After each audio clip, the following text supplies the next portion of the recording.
তো অল্প সময়ের মধ্যে বিচারটি সম্পন্ন করার ক্ষেত্রে আমি সংশ্লিষ্ট সকলকে ধন্যবাদ জানাচ্ছি। আজকের এই অবস্থান থেকে আমার সরকারকেও ধন্যবাদ জানাতে হবে, বিশেষ করে মাননীয় প্রধানমন্ত্রী জনাব তারেক রহমানকে। তিনি কিন্তু এই সুবিচারটি সুনিশ্চিত করার ক্ষেত্রে রাষ্ট্রের পক্ষ থেকে, প্রশাসনের পক্ষ থেকে করণীয় যা কিছু করার যে আশ্বাস তার পরিবারকে দিয়েছিলেন।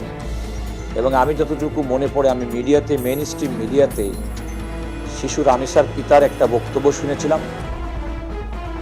কোনো একজন আইনজীবী কিংবা একটা আইনজীবী গ্রুপ তার পিতাকে গিয়ে বলছেন, আপনার যদি কোনো আইনগত অতিরিক্ত কোনো সহযোগিতা লাগে তাহলে আমরা আপনাকে সেই সহযোগিতা দিব।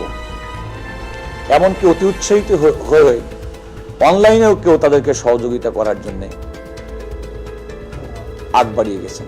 কিন্তু রামিসার পিতা সেদিন বলেছিলেন যে তার ভাষায়, যে সম্ভবত তিনি বলেছিলেন মাননীয় প্রধানমন্ত্রীকে সম্বোধন করেছিলেন বড় ভাই হিসেবে, তিনি আশ্বস্ত করে গেছেন, আমি আশ্বস্ত হয়েছি, আমি মনে করি আমার কন্যা হত্যার বিচার পাবো।